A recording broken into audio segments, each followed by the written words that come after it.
Orang-orang kita menyatakan gurah vagina itu ibarat seperti diobok-obok, kayak ikan asap. Iya betul. Ikan di asap enak ya. Ukurannya juga ada S, M, L kayak baju, celana. Oh, nih kalau orang ngedengernya kan, sakit nggak ya? Yang penting relax, tenang, nggak usah tegang. Tegang, Kalau ya. tegang biasanya otot vaginanya jadi lebih rigid ya. Iya.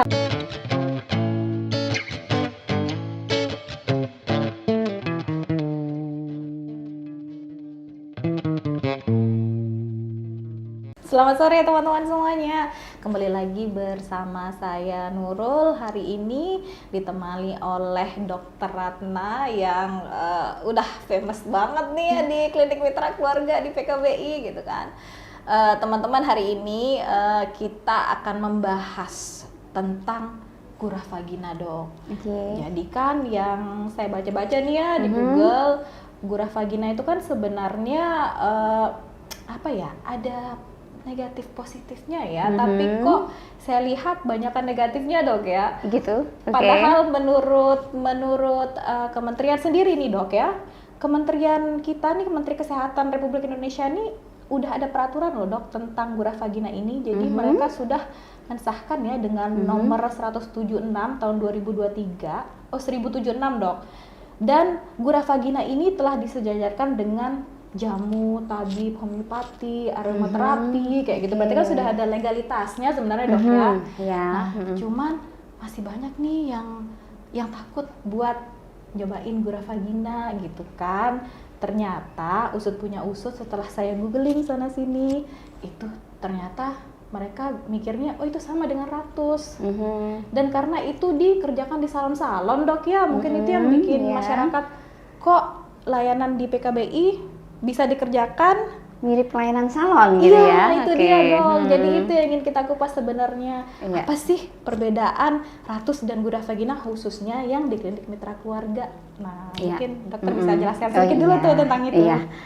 Oke, jadi kalau boleh kita ulas sedikit sebenarnya yang namanya gurah vagina itu sudah banyak dilakukan sejak zaman dahulu sebetulnya.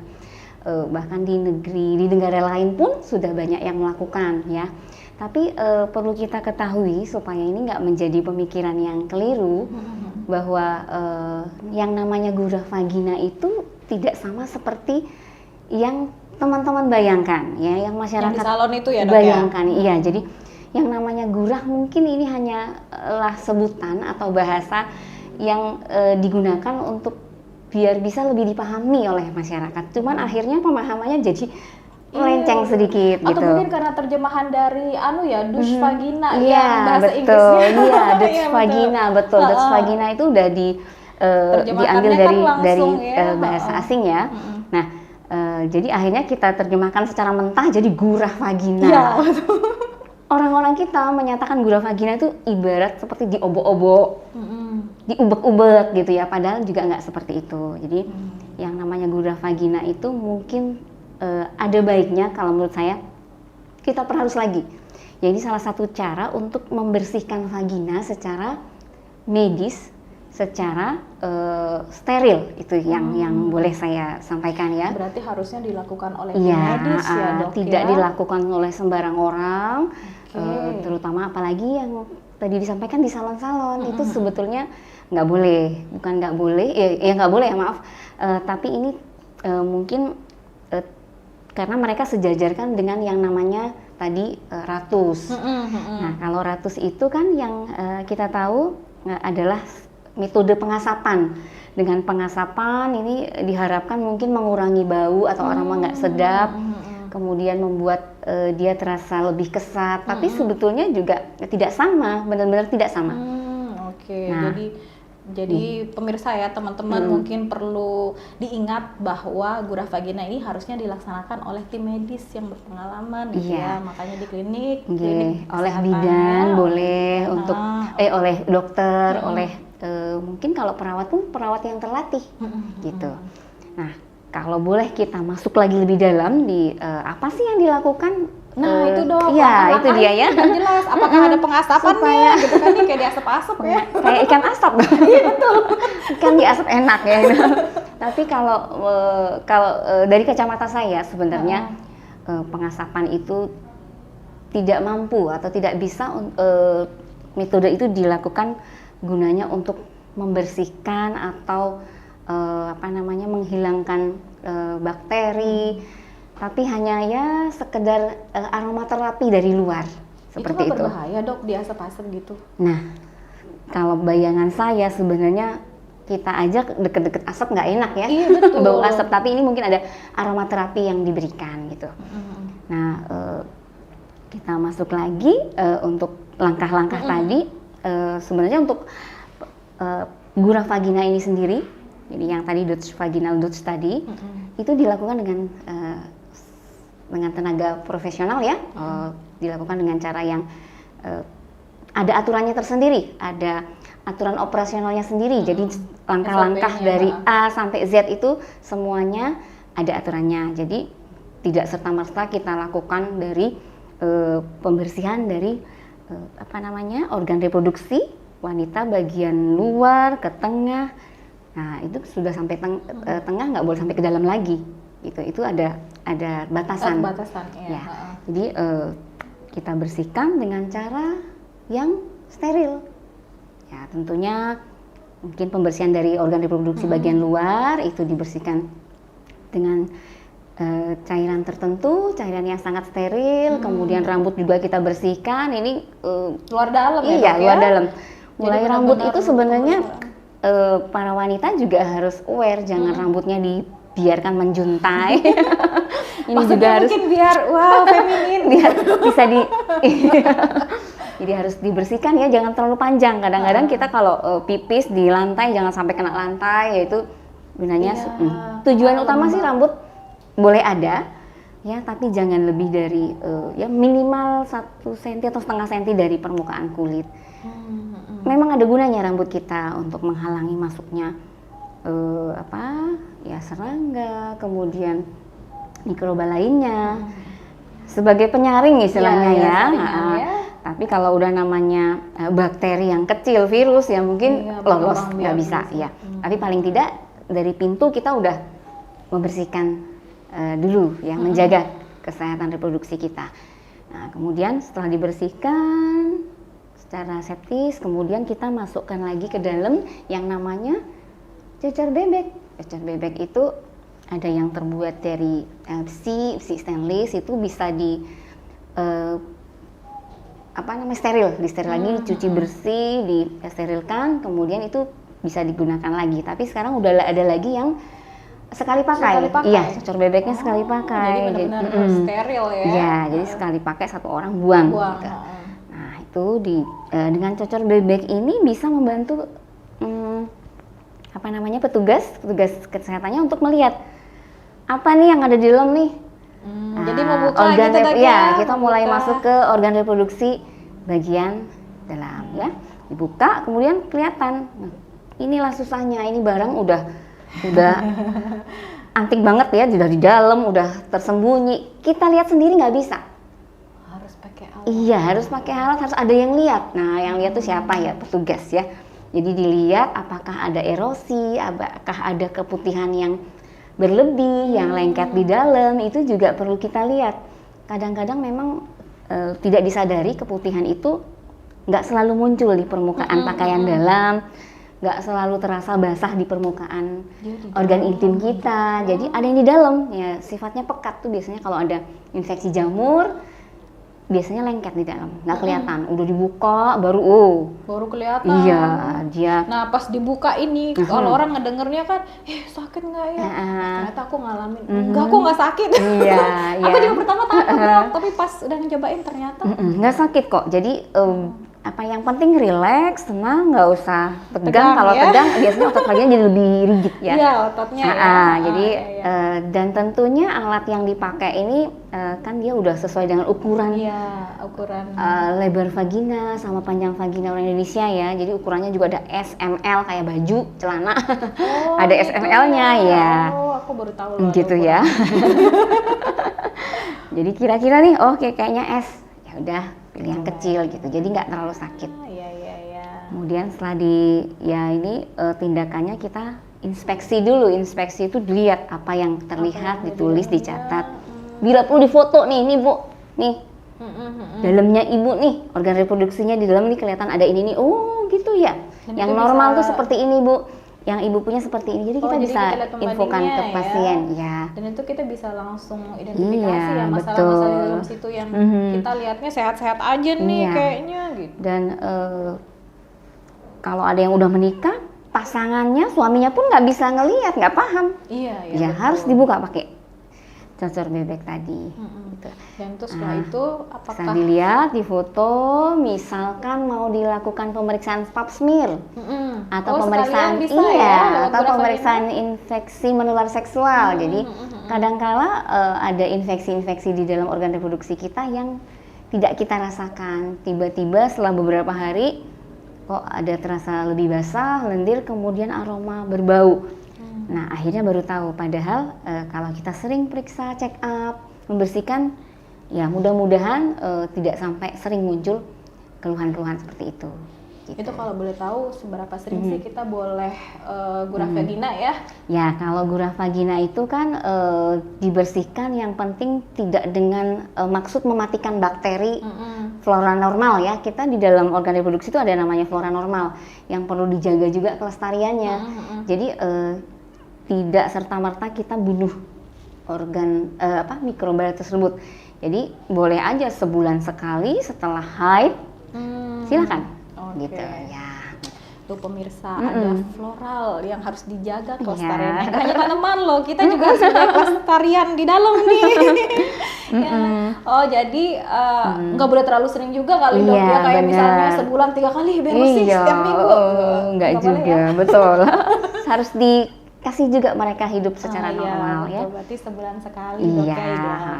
Atau kalau memang ada keluhan seperti keputihan berlebih, keputihan abnormal. Keputihan abnormal itu seperti mulai muncul keputihan yang banyak, berbau, agak gatal. Itu sudah harus diperiksa. segera cek aja. Itu mungkin kita perlu bersihkan lebih sering mungkin sampai sehat kembali. Gitu. Nah, tadi kan prosesnya sudah dibuka ya dok ya, sudah diidentifikasi apa nih masalah di dalamnya. Kemudian sudah ada kalau mau pap smear atau cek juga bisa, ya kan? Iya. Nah, kemudian apakah setelah itu apa nih prosedur selanjutnya? Oke, prosedur selanjutnya tadi udah dari dalam, dari luar kita udah bersihkan, rambut-rambut dicukurin, kemudian buka lagi, setelah inspeksi kita foto atau kita catat apa yang terlihat, kemudian kita lakukan pembersihan. Jadi disemprot dengan air steril ya, dengan air yang seperti cairan yang sesuai dengan tubuh kita. Jadi seperti air infus seperti itu. Jadi tidak mengganggu apapun ya. Jadi tidak sembarangan dok kita ya. gunakan aqua steril seperti itu. Jadi bukan air keran atau air sembarangan ya. Yang ada campuran macam-macam mungkin ya. Mungkin Atau, biar wangi ditambahin pewangi aromaterapi gitu. apa gitu kan dok. Iya. Jadi nggak boleh sih, saran saya jangan coba-coba memasukkan karena bau mungkin ya. Biasanya wanita menggunakan aromaterapi yang tidak diketahui bahwa itu bisa mematikan flora normal di organ intim. Itu jangan deh dilakukan karena nanti setelah itu justru akan menambah bakteri jahat untuk masuk karena bakteri yang baik tadi mati gitu. Nah itu setelah disemprot kelihatan Dicuci, keluar ya dok ya itu keputihannya. Iya, kita semprot berulang-ulang, nanti akan kelihatan kotoran yang keluar, itu bisa dilihat sendiri sama pasien.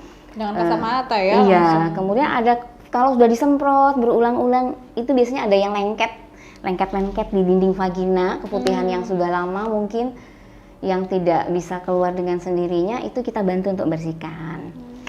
Kalau di mulut rahim tampak ada yang lecet seperti erosi, sariawan-sariawan, itu sekaligus kita obati. Saat Ya, itu ya setelah disiram sudah keluar Ya. keputihannya, kemudian diobati. Betul. Dengan apa itu dok? Kalau boleh tahu? Kita obati dengan larutan antiseptik seperti betadine gitu ya, karena kita nggak bisa ngobati itu secara sendiri gitu, betul, karena nggak itu tahu, harus dengan- nggak kelihatan kan juga. Jadi dengan begitu akan nanti kemudian bisa kita lakukan terapi lanjutan, misalnya terlihat oh ada polip di dalam situ ada polip, ada kista. Nah ini akan kita bantu untuk merujuk ke dokter spesialis. Iya, jadi kadang-kadang ada pasien yang ngeluh datang, dok maaf setelah berhubungan intim saya selalu berdarah. Padahal saya sedang nggak haid gitu. Nah ini juga bisa kita sekaligus cek spiralnya, kemudian kita cek tadi yang kista, polip, atau juga memang erosi berat. Ya itu yang kadang-kadang tidak dirasakan pasien. Jadi erosi berat ini bisa sebagai salah satu pintu masuk yang baik untuk kuman atau virus lain masuk. Ini virus lain lebih jahat itu adalah HPV. Virus HIV juga bisa. HPV ini adalah virus yang mencetuskan nantinya bisa mencetuskan terjadinya kanker. Kanker serviks itu dok ya? Ini dia. Kira-kira 80 sekian persen ini yang menjadi penyebab utama dari adanya penyakit kanker serviks. Dan itu belum tentu dirasakan ya secara fisik betul. oleh kita ya. Iya, jadi dengan pemeriksaan ini sekaligus bisa mendeteksi dini. Jadi jangan sampai kita kecolongan udah stadium sekian baru paham. Wah, baru terasa berdarah-darah, ada aroma yang udah baunya busuk. Nah, itu kan terlambat. Ketika ada erosi kita bisa obati. Kalau erosinya berat kita rujuk ke dokter spesialis untuk dilakukan pengobatan lebih lanjut lagi. Berarti layanan Gurah Vagina ini sudah all in one sebenarnya betul. Jadi tidak perlu takut, tidak perlu khawatir. Kita lakukan pemeriksaan ini udah benar-benar menjaga kesehatan reproduksi kita secara keseluruhan. Gitu. Setelah diobati apakah ada treatment lain misalnya seperti dipijat kah atau apa gitu kan? Kalau saya rasa organ intim itu nggak perlu dipijat ya. Yang perlu dipijat tuh tangan, kaki kalau pegel. Oh gitu ya. Berarti organ itu nggak pegel walaupun gitu sudah bekerja keras. Tapi mungkin yang satu yang mau saya sampaikan, ada kita juga yang namanya istilahnya akupresur ya, jadi bukan akupuntur, akupresur. Jadi ketika dibersihkan itu kita juga ada sedikit titik-titik tertentu di mana itu kita mengaktifkan titik-titik syaraf supaya istilahnya otot-otot vagina itu juga lebih kuat, tidak kendur seperti itu. Bukan dimasas kayak di tangan dan kaki. Iya. Aku mikirnya dipijit.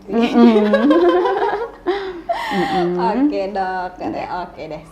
Ini ada pertanyaan titipan dulu ya sebelum aku lanjutin pertanyaanku yang lainnya. Ini ada yang nanya nih dok nih, apa saja sih batasan untuk yang mau melakukan gurah vagina? Misalnya orang hamil boleh nggak? Terus apakah yang belum pernah melakukan hubungan seksual boleh nggak nih untuk gurah vagina? Ya. Untuk ibu hamil saya sarankan tunda dulu. Tapi kita boleh lakukan pemeriksaan dengan cara yang benar-benar istilahnya hanya untuk tindakan pemeriksaan, bukan untuk gurah seperti pada umumnya ya. Jadi tujuan pemeriksaan untuk melihat, kadang-kadang ibu hamil tuh paling sering keluhannya adalah keputihan, bau tak sedap dan gatal, jamur. Nah itu yang kita hanya tujuannya mungkin membersihkan secara ini aja, sekilas. Tapi tidak dengan gurah vagina. Iya, tidak detil seperti gurah vagina pada orang yang tidak hamil. Kemudian tujuannya hanya untuk ngambil sampel, dicek apa ada bakteri atau infeksi yang ada di situ gitu. Terus untuk batasan usia, bukan usia ya, tadi sudah menikah atau belum ya, tentunya atau melakukan hubungan seksual ya, atau tentunya dilakukan oleh wanita yang sudah pernah melakukan hubungan seksual. Gitu. Karena kalau belum khawatirnya ya robek ya gitu. Bahaya ya, jadi nggak mending nggak usah. Jadi kita biasanya kalau wanita yang belum melakukan hubungan seks, kita lakukan pemeriksaan secara ini aja, inspeksi. Kadang-kadang petugas tuh udah hafal. Ketika pasien dibuka, tercium aroma visiodor namanya itu, aromanya khas sekali. Saking udah biasanya. Iya, langsung. Oh, oke, ini bakteri. Langsung diobatin aja ya, jangan gurah vagina. Terus, kita buka, nggak bau, tapi kita coba lihat lagi, kita lihat dari pakaian dalam yang muncul, di bibir vagina itu juga ada bagian luar, perlengketan dari keputihan kita udah hafal. Kadang-kadang kita sudah paham, ini jamur. Jadi sifatnya pekat, konsistensinya pekat, kemudian dia lebih gatal, terasa gatal. Berarti dicek itu nggak harus dengan cara dibuka ya, Iya, lewat itu bisa saja lewat, boleh iya. ya. Yang penting kita pastikan itu benar. Kadang-kadang ada pasien saya mungkin dia malu, tidak ingin dibuka, ya udah silakan ambil sendiri, kita yang usapkan sampelnya. Jadi nggak perlu khawatir ya buat teman-teman atau pemirsa yang ya, kita hargai nggak mau dibuka, privasi bisa kok pasien masing-masing. Ada yang malu, sungkan, ya udah kita siapkan cotton budnya, kemudian nanti dia yang mengambil sampelnya sendiri di kamar mandi, nanti kita yang oleskan. Dan mungkin buat yang masih remaja mungkin ya pengen tahu apakah ini sehat bener. Keputihannya atau tidak. Dan bisa keputihan itu tidak hanya terjadi pada perempuan yang udah dewasa, remaja juga sering keputihan, remaja bahkan anak-anak. Oh iya. Iya, jadi anak-anak mungkin gini, jadi banyak faktor sih ya.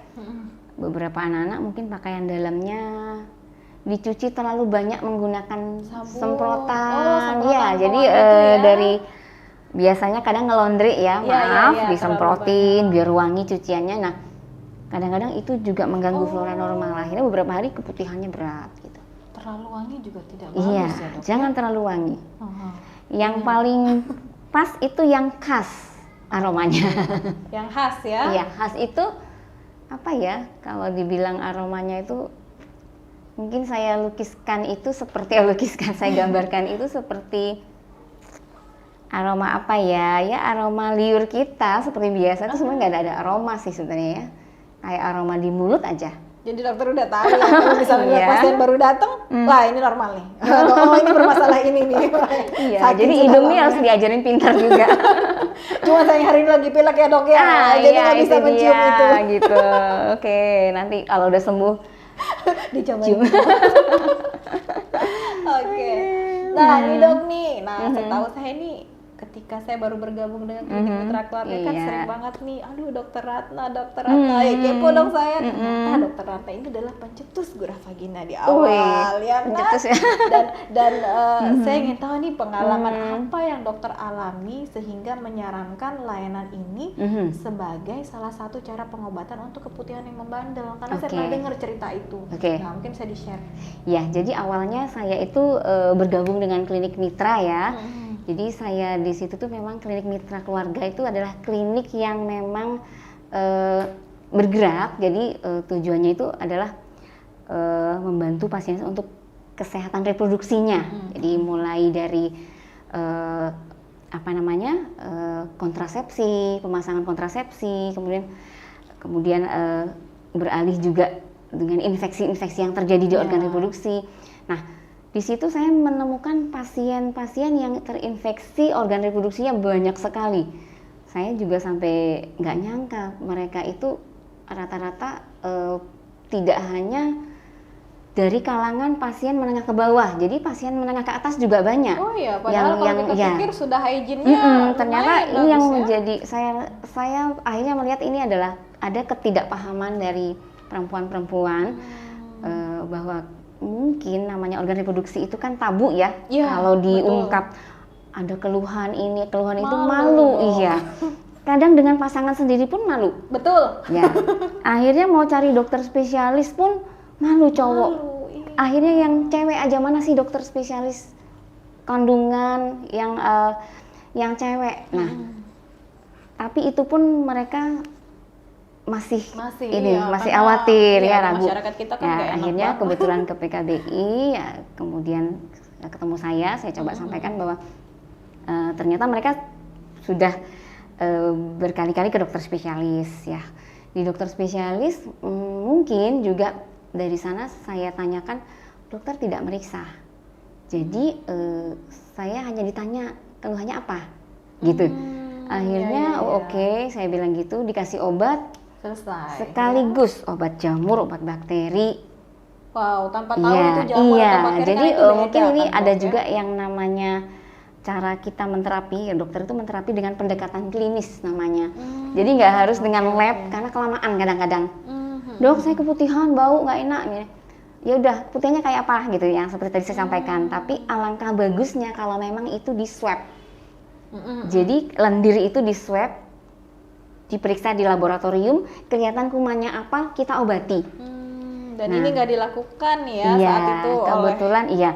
Jadi yang menjadi latar belakangnya yang saya lihat, perkiraan dokter bisa ini kurang lebih, kan di organ reproduksi itu banyak infeksi, itu penyebabnya tuh kurang lebih virus, bakteri, jamur, bakteri 2 macam lagi, virusnya berapa macam. Dan itu beda-beda. Yang mana? Karena obatnya beda-beda nih. Iya, betul. Nah, kan kita nggak mungkin ngasih pasien itu semua terapi, kasihan. Nah, kebal nanti dong. Akhirnya saya pikir, oke, saya coba lihat deh, kok ini nggak sembuh-sembuh. Kenapa? Oh, ternyata dia datang dikasih obat antibakteri, padahal yang waktu kita periksakan ini jamur sebetulnya. Pantes ya. Iya, betul. Ya obatnya nggak salah, mungkin karena dalam satu organ reproduksi bisa juga ada bakteri, ada jamur, bisa. Tapi kebetulan yang diobati hanya bakteri, jamurnya masih ini jadi kurang tepat, kurang spesifik pengobatannya. Nah setelah diobati, nah saya pikir ini juga harus kita cek lagi, apakah di dalam organ reproduksi itu ada infeksi yang lebih berat yang menyebabkan terjadinya erosi. Dok, kadang-kadang saya berdarah. Saya penasaran dong, kenapa berdarah gitu. Jadi saya harus lihat. Itu yang akhirnya memunculkan niat saya, kalau nggak dibuka nggak bisa deh. Gitu. Iya. Jadi supaya pengobatan ke pasien itu nggak raba-raba. Iya. Gitu, nggak raba-raba. Sama seperti kita mengobati kulit. Dok, ada pasien telepon, dok, saya mau berobat, keluhannya apa? Keluhannya gatal di kulit. Oke, saya perlu lihat, saya nggak mau ngobatin pasien itu buta. Gatalnya karena apa? Karena lembab bisa, karena iritasi bisa, karena jamur bisa, karena alergi bisa. Apa empat-empatnya saya mau kasih obat? Enggak kan? Jadi kebanyakan. Oke, saya mau lihat nih lukanya gatalnya ya. mana. Gitu, saya mau lihat, jadi harus dilihat dulu. Gitu. Jadi termasuk gurah ini keluhannya di dalam, ya paling tidak ketika sudah melihat kita yakin, oh ini nih barangnya nih yang harus diobati. Ini kebutuhannya. Iya, gitu. Akhirnya saya ibaratkan misal ada luka nih, ketemu luka. Saya ibaratkan luka di dalam itu adalah luka seperti di luar. Kalau nggak dijaga kebersihannya, tidak dirawat lukanya, nggak sembuh-sembuh. Ya.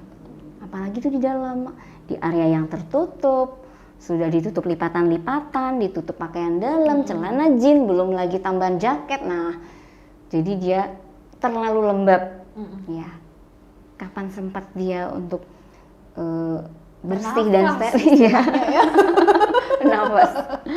Nah, jadi itu akhirnya saya pikir, yuk dibuka aja. Saya perlu meja gain, saya perlu melihat. Oke, ternyata terlalu banyak pasien yang apalagi setelah pakai IUD bertahun-tahun, erosinya berat. Jadi kita coba obati ya 2 minggu, sebulan kontrol. Dan ya, sekaligus sembuh. dokter bersihkan dengan gula vagina itu ya. Iya, jadi kalau memang ada infeksi kita fokuskan untuk mengobati infeksinya dulu, sembari menyembuhkan infeksinya. Gitu. Oh, jadi itu ya yang pertama. Iya. Luar Gitu. biasa. Biasa idenya ya, kenapa nggak dibuka dari dulu Iya. gitu ya? Nah, ini mungkin kita lebih ini ya, berarti kita udah tahu ya manfaat gurah vagina bagi kesehatan organ reproduksi pada dasarnya ya. Udah kita dapatkan lah kurang lebih bahwa dia juga all in one untuk pemeriksaan. Nah, tapi mungkin agak yang sedikit ingin ini nih, yang bertanya nih, apa sih pengaruhnya dalam hubungan pasutri gitu? Ketika kita gerah. Iya, jadi ini juga salah satu cara untuk ya semakin mempererat ya. Namanya hubungan suami istri itu nggak cuma hubungan status pernikahan, tentunya ada juga yang namanya kegiatan seksual ya di dalamnya. Nah, ketika kegiatan seksual ini nggak jadi menyenangkan karena ada aroma-aroma yang tidak sedap, kan itu akhirnya mengurangi kepercayaan diri si istri ya. Betul. Nah, kenapa bau mah? Masa Sudah stage, udah di luar wangi, udah bagus. action ya. Iya, mau action. Ternyata ada aroma nggak sedap. Nah, biasanya aroma tidak sedap ini muncul ketika sudah terjadi penetrasi. Jadi karena di dalam organ reproduksi kita ada vagina, ada mulut rahim. Baunya sumbernya dari ujung. Kita selama si istri selama ini mandi, cebok-cebok udah, tapi ketika berhubungan penetrasi alat kelaminnya, nah begitu keluar, aromanya udah keluar. Nah, ini menjadi keluhan suami juga, udah ngobrol ke saya, konsultasi. Aduh dok, jadinya yang tadinya udah siap-siap perang gitu jadi nggak jadi gitu, hilang semangat gitu. Terus istri juga, ya dok, terus apa ya ini? Terus akhirnya bingung mau kemana berobat. Nah setelah kita jelaskan, kita obati, ya alhamdulillah inilah nyaman kembali gitu. Tapi apakah mungkin nih dokter ada testimoni dari pasien yang sudah melakukan gurah vagina, ada nggak pernah bilang, ih dok tambah keset, seperti itu ya? Karena kalau bapak-bapak kan pengennya, wah perawan lagi nih istri saya nih, padahal tidak mungkin kan dok ya? Benar. Nah untuk yang namanya otot vagina kan namanya otot sudah si ibu sudah melahirkan 2-3 kali ya secara normal, pastinya ada otot yang meregang ya. Tapi nggak usah khawatir, otot yang meregang ini akan bisa kencang kembali sebenarnya. Banyak hal yang bisa dilakukan seperti olahraga ya. Kemudian ada beberapa alat juga yang bisa dilakukan untuk dengan radiofrekuensi namanya RF. Jadi di vagina itu dimasukkan alat yang bisa membuat otot-otot menjadi lebih kencang kembali. Tapi dari totok gurah vagina itu bisa membantu nggak? Untuk dari totok vagina juga bisa. Jadi dengan penekanan itu tentunya syaraf kan aktif kembali. Kemudian yang tadinya aliran darah tidak lancar ke area situ. Jadi makin fresh istilahnya ketika sama seperti otot di punggung, di tubuh kita dipijat kan sangat nyaman gitu ya. Jadi tentunya membantu untuk mengaktifkan otot-otot tersebut. Kemudian yang lain sih dari testimoni itu biasanya ini justru menjadi ketagihan, istilahnya ketagihan. Di dalam enak gitu ya, maksudnya nggak becek gitu. Iya, jadi ketika ini saya ada pengalaman si istri punya suami jauh ya. Nanti begitu mau suami pulang, dok saya harus sekarang. Loh kenapa? Batin saya gitu. Suami udah mau pulang soalnya, udah mempersiapkan diri gitu ya. Ada kewajiban ya. Nah betul. Itu jadi dan yang saya tahu justru suaminya yang juga, mama udah belum gitu, udah gurah belum gitu. Justru jadi ya, mengingatkan ya, wah luar biasa. Jadi ini. Seperti akhirnya menjadi suatu rutinitas yang ya untuk menjaga kebersihan sih, sama seperti kita kalau sikat gigi kan mau tidur nggak sikat gigi nggak nyaman gitu. Betul. Jadi sama juga rongga mulut, rongga dari vagina kita juga harus dijaga kebersihannya. Oke. Iya. Nah terakhir nih dok, apa sih pesan-pesan khusus untuk para mungkin ibu-ibu atau wanita aktif yang melakukan hubungan seksual yang masih khawatir nih mencoba gurah vagina? Oke. Sekarang ya ibu-ibu kan medsos sudah banyak ya tersebar. Ibu-ibu juga sudah sangat mudah mendapatkan akses itu. Jadi saya rasa nggak perlu terlalu khawatir ya. Jadi ibu-ibu bisa membaca ya yang dari PKBI, link-link nanti yang akan disampaikan itu semuanya ada. Juga dari YouTube semuanya bisa menyampaikan tentang gurah ini sebenarnya tidak serem, ya, aman. Yang paling penting lagi yang kedua, jangan mencari sumber-sumber yang tidak jelas. Kadang-kadang itu lebih menyesatkan lagi. Nggak boleh, ini justru akan membuat seperti itu. Padahal mereka adalah bukan orang medis. Betul. Karena ketakutan dia akhirnya menularkan ke teman-temannya. Nah ini akhirnya kita menjadi keliru juga pemahamannya gitu. Jadi kan PKBI sudah membuka link ya, jadi untuk menanyakan semua hal yang ingin ditanyakan silahkan. Jadi kalau saya sih itu Nah ini teman-teman semua, jadi jangan khawatir ya kalau yang mau tahu tentang gurah vagina ini kayak seperti apa, bisa konsultasi juga dulu ke kita di klinik layanan klinik mitra keluarga, mau tanya-tanya sebelum memutuskan untuk boleh nggak sih aku gurah vagina kayak gitu. Dan yang paling penting mungkin saya tambahkan di PKBI kan klinik kita itu wanita semua, Ya, nggak usah khawatir. Ada apapun yang dikeluhkan kita sangat jaga privasi pasien kita, jadi silakan semuanya kita akan bantu.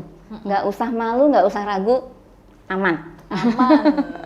Dan pastinya dia aman karena dia beda ya dok ya dengan ratus dan dia dikerjakan oleh tenaga medis yang berpengalaman ya, jadi nggak perlu khawatir terlatih lagi juga. Dan terlatih, betul sekali. Nah, terima kasih banyak dok sudah mengupas tuntas nih gurah vagina, penasaran saya nih dari kemarin-kemarin. Nanti kapan-kapan kita boleh ya ngobrol lagi. Boleh, silakan. Makasih banyak. Oke, sampai di sini teman-teman. Sampai jumpa lagi di kegiatan kita selanjutnya, podcast lainnya. Dan kalau masih ada pertanyaan, jangan khawatir. Klinik Mitra Keluarga siap menjawab pertanyaan apapun itu. Terima kasih dan selamat sore.